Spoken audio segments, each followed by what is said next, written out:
വാർത്തകൾ തുടരുന്നു. Kozhikode Mukkam മണാശ്ശേരിയിൽ KSRTC bus മറിഞ്ഞ് അപകടത്തിൽ 15 പേർക്ക് പരിക്കേറ്റു. ഇന്നലെ രാത്രി 11:30ഓടെയാണ് അപകടമുണ്ടായത്. കോഴിക്കോട് നിന്ന് കൂമ്പാറയിലേക്ക് പോവുകയായിരുന്ന ബസ് പെട്ടെന്ന് ബ്രേക്കിട്ടതാണ് അപകടത്തിന് കാരണമായത്. അതേസമയം അപകട സമയത്ത് ബസ് അമിത വേഗതയിലായിരുന്നുവെന്ന് യാത്രക്കാർ പറഞ്ഞു. എന്നാൽ മറ്റൊരു വാഹനത്തെ ഓവർടേക്ക് ചെയ്യുന്ന സമയത്ത് വാഹനം റോഡിൽ തെന്നിപ്പോയതാണ് അപകടത്തിന് കാരണമായതെന്ന് ഡ്രൈവർ വ്യക്തമാക്കി.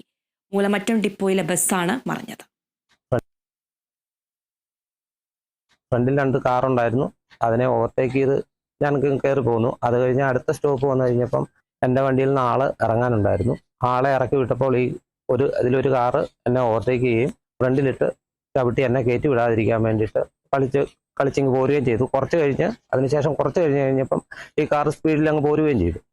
ഞാൻ പുറകെ വന്നു കഴിഞ്ഞപ്പം ഈ കാറിൻ്റെ തൊട്ട് ബാക്ക് വശത്ത് പുറകിലെത്തിയപ്പം ഈ കാർ വലത്തേക്ക് വെട്ടുകയും ഈ കാറിനിട്ട് ഇടിക്കാതിരിക്കാൻ ഞാൻ കട്ടിങ്ങിൽ നിന്ന് വണ്ടി വലത്തേക്ക് വെട്ടിച്ചു. കട്ടിങ്ങിൽ നിന്ന് വണ്ടി ചാടി എതിർവശത്ത് ഒരു മരം ഉണ്ടായിരുന്നു. അവത്തിൽ ഇടിക്കാതിരിക്കാൻ വേണ്ടിയിട്ട് വണ്ടി തിരിച്ചു പിടിച്ചു കഴിഞ്ഞപ്പം മഴ പെയ്ത് കിടക്കുകയായിരുന്നു.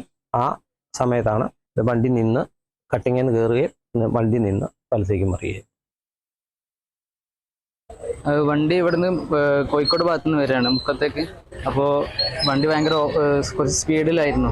അപ്പം മുമ്പിലൊരു കാറ് വന്നപ്പോൾ വണ്ടി ബ്രേക്ക് ഇട്ടതപ്പോൾ അപ്പോൾ മുമ്പത്തെ ടയർ സ്കിഡായിട്ട് മുപ്പത് വണ്ടി തിരിച്ചെന്ന് തോന്നണം.